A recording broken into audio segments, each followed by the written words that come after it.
Welcome to the Style Masterclass podcast, a Maison Guiton production. I'm Judith, your host. Each week, I'll bring you content about creating a legacy, leaving an impact, all while stylishly dressed.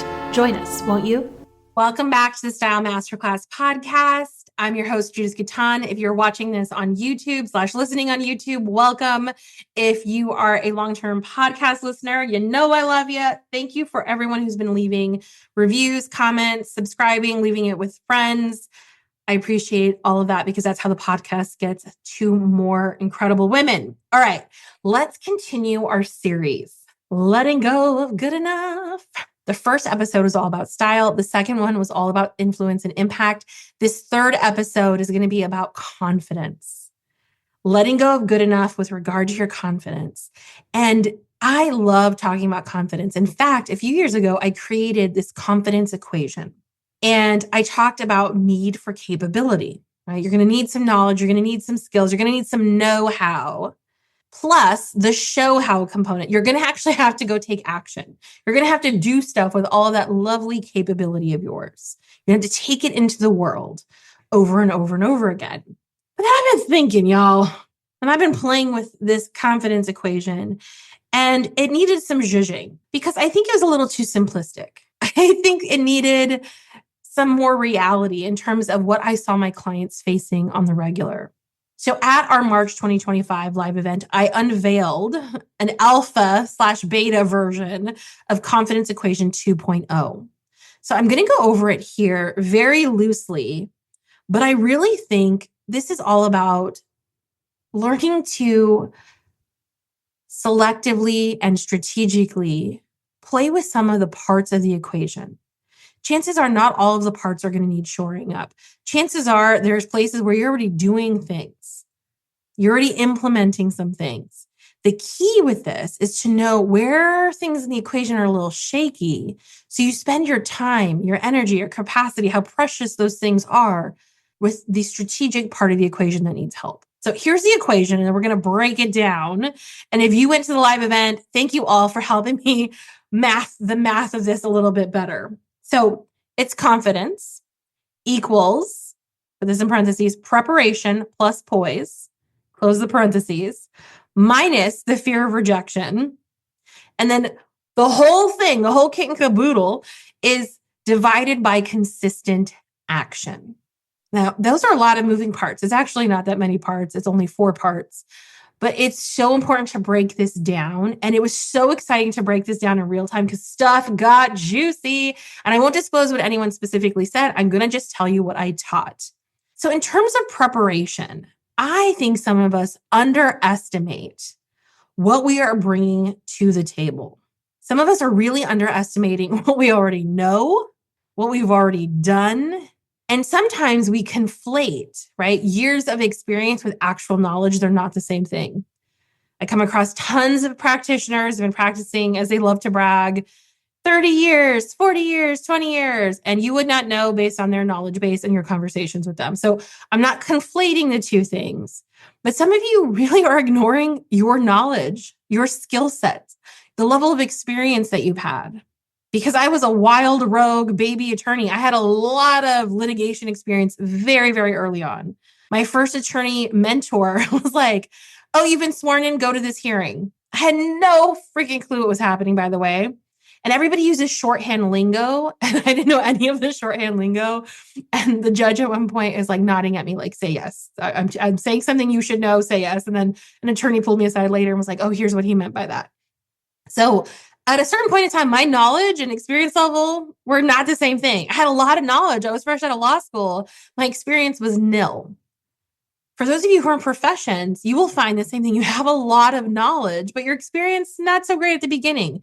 That changes over time. A lot of you, dear listener, I would say you probably have more experience than you're giving yourself credit for. There's some skills that you have, whether they are emotional intelligence skills, what we call soft skills, quote unquote, which I think is BS, soft skills, hard skills, whatever you want to call it. So you are all rocking a toolkit of amazing. You're just not appreciating it. Now, here's the other part of that. You may not actually have all the skill sets you need. Only you can know that. So many of my clients tend towards self-deprecation and I don't know that I really know what I'm doing and someone's going to find out. And then I remind them of their own resumes and they're like, oh yeah, that's right. Thank you for reminding me who the fuck I am. Like, oh, you're welcome. My pleasure. And there's some times where there's some things that we need to brush up on. In my, weekly calendar for my legal work, I put study new law. There's new things happening all the time.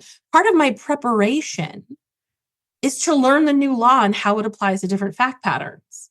Part of my preparation is to also know that I'm really skilled at learning that information. That's a skill I have, is learning new things. I don't want to discount that. So as you think about your preparation, right? What you already know, what you don't know that you need to go learn, only you can know that. But please don't discount what you're already bringing to the table. So it's preparation plus poise. Poise is about maintaining composure under pressure. And I'm not saying be a simp or a wimp and smile and be friendly with everyone. That's not what I'm talking about. But sometimes we've lost our composure because we forget what we already know. We forget who we've been. We forget what we've done. We forget that we've dealt with harder things, chances are. And if we're finally facing the hardest thing we've ever faced, quote unquote, as that's what our belief is at that time, chances are we're just not remembering things we've already gone through.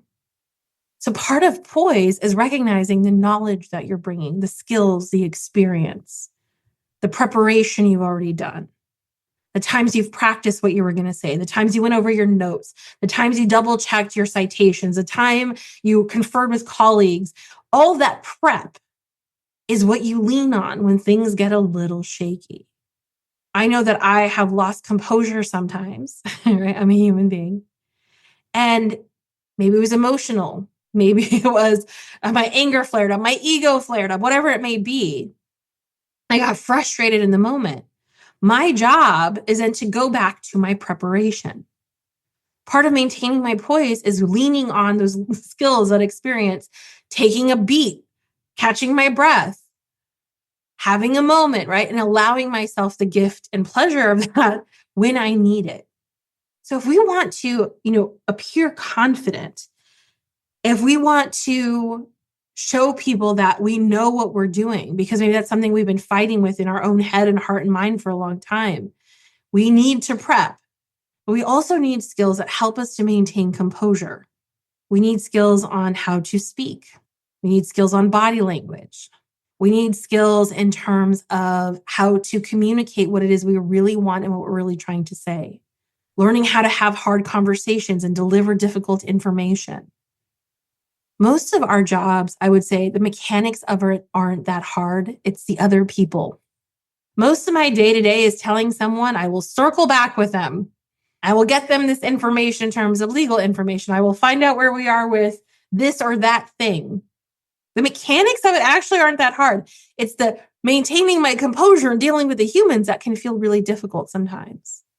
So when I say poise, I'm not talking about the artifice of walking with a book on your head.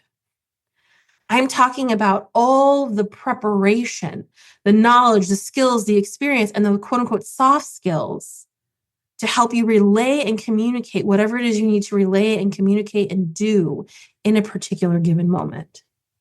Now, it's interesting because some of you might be really able to maintain your poise. I have some clients who are pretty stoic, who can really maintain control over their body language, their facial expressions, the tone of their voice. Like, it's kind of remarkable. But internally, if we were to check in, it's really fascinating what's going on internally because there's self-doubt and all kinds of other things going on. So for some of you, poise, you've got down. It's the prep part you need to work on. For some of you, you've got all the prep, but you still show up like you're flustered and you don't know what you're doing when you really do. And that's why these two things are together. When you are prepared and poised, in the expansive definition of those things, think of how differently you will show up. If you allow yourself more time to prepare so that you can be more poised, think of how differently you'll show up. If you're already really poised and you've got that down, give yourself the gift of more time to prep, to play with the prep you've already done, to bask in the knowledge that you've got what you need to go forth and conquer, love. Let's do this.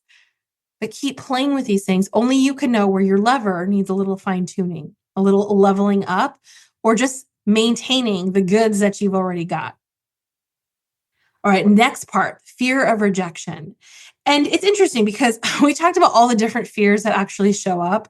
It's not just rejection, right? It's fear of failure, fear that they're going to know you don't know what you're doing, fear of making someone mad at you, fear and worry and doubt, pick your poison and the flavor of it. And it's real, right? Every time I get on stage, right before I have to get on stage, I have to pee really bad. Is that a spontaneous, like my bladder suddenly very full? No, it's a nervous response. When I walk in the courtroom, yeah, there's still little butterflies. And I would dare say there should be. Anytime I think of this as old hat or I become jaded or I'm too big for my britches, chances are I'm not going to do as an effective job as if I take this seriously. Sometimes that little fluttery feeling is just a little signal to your brain and your body that you're actually taking this thing appropriately seriously. What happens is when we topple over sort of into the spectrum of fear that keeps us paralyzed, fear that makes us inactive, fear that makes us fumble, fear that doesn't help us in the moment, that has a net negative.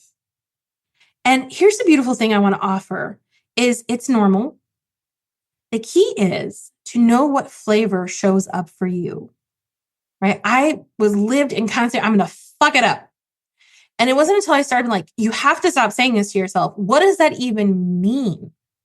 In this particular moment, when you said that, what does that mean, Judith? There's a lot of talking to yourself, a lot of self-soothing, a lot of talking yourself through things.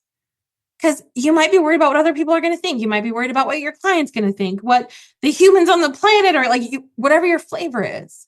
But again, A, knowing what your flavor of fear is, and B, learning how to talk yourself through it. Not out of it. We're not thought swapping, right? A lot of self-help is like, pick a new thought, tell yourself mantras. Okay, that has benefit, but limited benefit sometimes if you don't even know what you're afraid of. So we have to know what is it that we're afraid of, really actually, and learn how to talk ourselves through it. Learn coping skills specific to whatever flavor of fear we're working with, because it's going to come up. What we call fear might just be nervousness. And you're like, I can deal with nervous. I got nervous. A little butterfly, a little like, I'm really not sure what the outcome is going to be, but I'm going to do my best here. If that's you, cool. That's not a lever you probably need to work on. For some of you, you do tons of prep. You actually can be really poised. And then that fear overtakes you so that even when you go home after you've done the thing, you're still running scenarios in your brain because this is the part you need to work on. And then we're dividing the whole thing, right? So preparation plus poise minus fear of rejection. Right? We want to reduce the weight of that over time. That's why it's minus it. Divide the whole kit and caboodle by consistent action. Because a lot of us love to thought fondle. And here's what I mean by that. Well, I didn't really like the thoughts I was thinking. So I'm going to wait till I feel the right motivation and I don't feel any fear and I'm perfectly prepared and I have this fake aura of poise. And when that happens, when the first three are completely perfect, then I will go take action. I'm going to tell you right now, that's no way to ever feel confident. Consistent action is actually the most important part of the equation. Because when you take consistent action, it actually helps mitigate all of those fears, however they show up to you. It gives you more experience. It gives you more skills and knowledge and tools. We put that in the prep pocket. And the more you do this, the more you will learn the skill of being poised, standing up for yourself, having a voice in the room, no matter what you may be facing.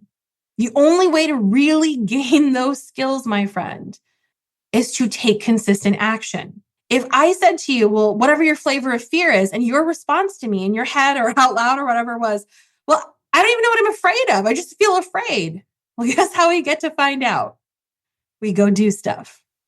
Sometimes over the last few coaching sessions I've had, someone said, well, I don't know why I'm not taking action. I said, great, we'll just take action right now and we'll find out.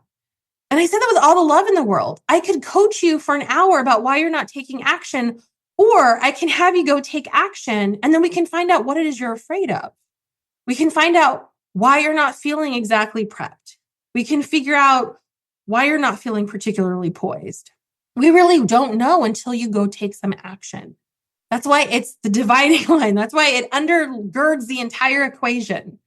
So your mission, should you choose to accept it, is to really think over these 4 areas. Preparation, knowledge, skills, experience. That's that first one, prep. Plus poise. Where do I feel like I was shaky the last time I had to do something? The last time I had to deliver some information, have a hard conversation where I felt some pressure. Where did I feel like I didn't quite hold it together the way I would have liked? What would I like to do differently going forward? So we got prep plus poise. And then that third component, fear of fill in the blank. What's your flavor, boo? When is it showing up for you? What do you need to tell yourself in the moment? How do you need to prep before and afterward? So we can help mitigate the level of fear that you've been experiencing. We're not going to dissipate it completely. We're going to mitigate it. We're going to work our way through it. And then last, that very, very important component, consistent action.